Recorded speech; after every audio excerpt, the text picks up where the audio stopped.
Hello and welcome back to my channel জান্নাত cooking tube. বরাবরের মতো নতুন আরও একটি ভিডিওতে আপনাদের সবাইকে স্বাগতম জানাচ্ছি। আমরা যেমন মাছে ভাতে বাঙালি, ঠিক তেমনইভাবেই ভর্তা প্রেমী। ভর্তা প্রেমীদের জন্য আজকে দুর্দান্ত একটি ভর্তা রেসিপি নিয়ে হাজির হয়ে গিয়েছে। আশা করছি আমার আজকের এই ভিডিওটি আপনাদের কাছে ভালো লাগবে। আর কথা না বাড়িয়ে চলুন এবার মূল ভিডিওতে চলে যাই। প্রথমেই আমি যেটা করেছি, একটি শিলপাটা নিয়ে নিয়েছি এবং অনেকগুলো শুকনো মরিচ বেশ 10 থেকে 15 মিনিটের জন্য পানির মধ্যে ভিজিয়ে রেখেছিলাম। সেই শুকনো মরিচগুলোই এখন শিলপাটার মধ্যে নিয়ে একটু দানাদার ভাব রেখেই বেটে নিচ্ছি, যেমনটা আপনারা ভিডিওতে দেখতে পাচ্ছেন। শুকনো মরিচগুলো বেটে একেবারে মিহি পেস্ট করে নেওয়ার কোনো প্রয়োজন নাই। দেখতেই পাচ্ছেন আমি কিভাবে শুকনো মরিচগুলো বেটে নিয়েছি। ঠিক এই পর্যায়ে পাটা থেকে শুকনো মরিচের পেস্টগুলো উঠিয়ে আলাদা একটি পাত্রে রেখে দিচ্ছি। আপনারা চাইলে এই কাজটি ব্লেন্ডারেও করতে পারেন, তবে আমার কাছে মনে হয় যেহেতু ভর্তা খাবো সেহেতু একটু কষ্ট করাই যায়, তা না হলে কি আর ভর্তার আসল স্বাদ আসে। তাই আজকে আমি সবগুলো উপকরণই শিলপাটায় বেটে নেব।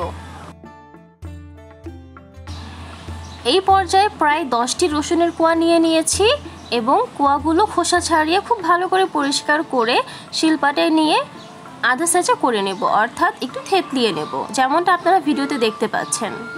সেমভাবে এই রসুনগুলো একেবারে মিহি পেস্ট করে নেওয়ার কোনো প্রয়োজন নাই, একটু আধা ছেঁচা করে নিলে অথবা থেতলিয়ে নিলেই হয়ে যাবে।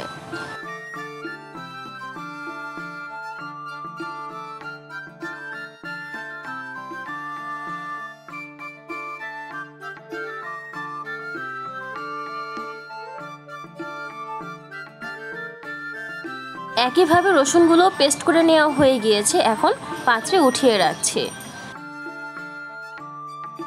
একই সাথে এখানে মিডিয়াম সাইজের 6টি পেঁয়াজ নিয়ে নিয়েছি, খোসা ছাড়িয়ে খুব ভালো করে পরিষ্কার করে নিয়েছি। এখন শিলপাটায় নিয়ে শুকনো মরিচ এবং রসুনের মতো করেই পেঁয়াজগুলো আধা ছেঁচা অথবা একটু থেতলিয়ে নেব। বাটার এই কাজটি এমনভাবে করতে হবে যেন শুকনো মরিচ, রসুন এবং পেঁয়াজগুলো একেবারে মিহি হয়ে না যায়। রান্নার পরে খাওয়ার সময় যেন দাঁতের নিচে পড়ে, এতে করে ভর্তার আসল স্বাদ আসবে। সেমভাবেই আমি সবগুলো পেঁয়াজ থেতলিয়ে নিচ্ছি।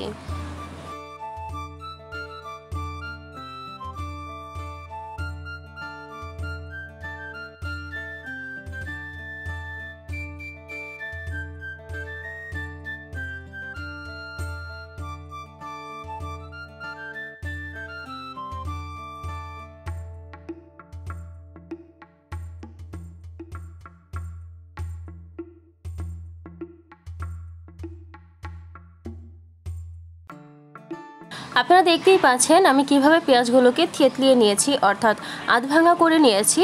ঠিক এই পর্যায়ে এসে পেঁয়াজগুলোকে আলাদা একটি পাত্রে উঠিয়ে নিচ্ছি।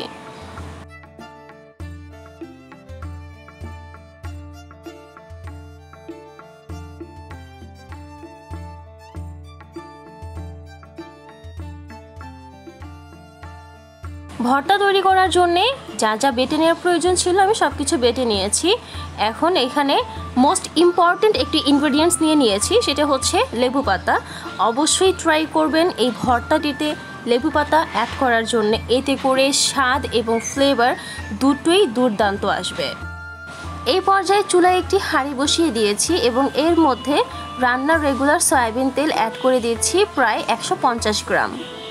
তেল কিছুটা গরম হয়ে আসলে এর মধ্যে শুটকি দিয়ে দিচ্ছি। আমি এখানে বাঁশপাতা শুটকি ব্যবহার করছি, আপনারা চাইলে বাঁশপাতা শুটকির পরিবর্তে চ্যাপা শুটকিও অ্যাড করতে পারেন।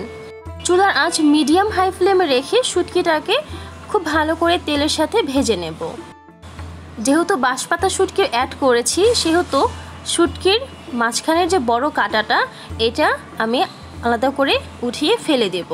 সেম রেসিপিতে আপনারা যদি চ্যাপা শুটকি অর্থাৎ পুঁটি মাছের যে শুটকিটা পাওয়া যায় সেটা ব্যবহার করেন, সেই ক্ষেত্রে আলাদা করে কাঁটা ফেলে দেওয়ার কোনো ভয় থাকবে না, কারণ শুটকিটা তেলে দেওয়ার পরপরই একটু ভেজে নিলে একদম তেলের সাথে মিশে যাবে। আপনারা যদি আমার মতোই এই ভর্তাটিতে বাঁশপাতা শুটকি ব্যবহার করেন সেই ক্ষেত্রে অবশ্যই কাঁটাটা ফেলে দিবেন, এতে করে পরবর্তীতে খাওয়ার সময় আর কোনো ঝামেলা থাকবে না। শুটকিগুলো তেলের সাথে খুব ভালো করে ভেজে নেওয়া হয়ে গিয়েছে এবং খুব ভালোভাবে তেলের সাথে মিশে গিয়েছে। এখন আমি আধ ভাঙা করে বেটে নেওয়া শুকনো মরিচ অ্যাড করে দিচ্ছি। সেই সাথে তেলের সাথে খুব ভালো করে নেড়েচেড়ে মিশিয়ে প্রায় 1 মিনিটের মতো ভেজে নেব। পাটায় বেটে নেওয়া উপকরণগুলো একবারেই তেলের মধ্যে দিয়ে দিচ্ছি না, ধাপে ধাপে পর্যায়ক্রমে অ্যাড করছি।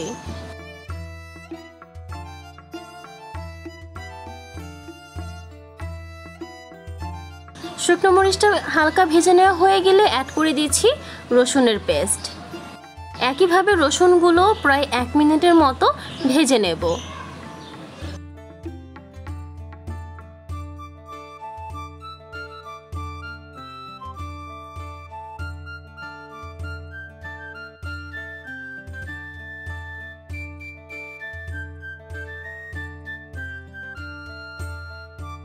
এই পর্যায়ে দিয়ে দিচ্ছি পেঁয়াজগুলো।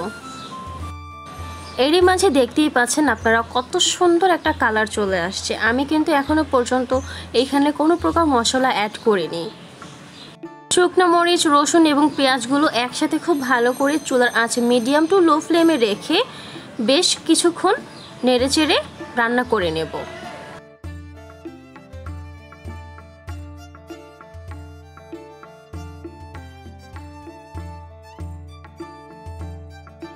এই পর্যায়ে স্বাদ অনুযায়ী লবণ অ্যাড করে দিয়েছি, সেই সাথে আরও দিয়ে দিয়েছি হাফ চা চামচের মতো হলুদের গুঁড়া। আবারও সব কিছু একসাথে খুব ভালো করে নেড়ে মিশিয়ে নেব এবং বেশ অনেকটা সময় নিয়ে রান্না করব। চুলার আঁচ চেষ্টা করবেন এই পর্যায়ে অবশ্যই মিডিয়াম টু লো ফ্লেমে রাখার জন্যে, এতে করে পুড়ে যাওয়ার কোনো ভয় থাকবে না। আমি এখানে 3টি লেবু পাতা নিয়ে নিয়েছি এবং খুব ভালো করে ধুয়ে পরিষ্কার করে নিয়েছি। এখন পাতাগুলোর মাঝখানের শক্ত অংশটা বাদ দিয়ে শুধু পাতাগুলো শুটকি ভর্তার মধ্যে অ্যাড করে দেব। হাতের কাছে যদি লেবু পাতা অ্যাভেলেবল থাকে সেই ক্ষেত্রে অবশ্যই চেষ্টা করবেন লেবু পাতা এই ভর্তাটির মধ্যে অ্যাড করার জন্যে। লেবু পাতা অ্যাড করার ফলে এই ভর্তার স্বাদ যেমন বেড়ে যায় ঠিক তেমনই নতুন একটি ফ্লেভার অ্যাড করে। বড় সব কিছু একসাথে খুব ভালো করে মিশিয়ে নিয়েছি এবং 4 থেকে 5 টেবিল চামচ পরিমাণ পানি অ্যাড করে দিয়েছি।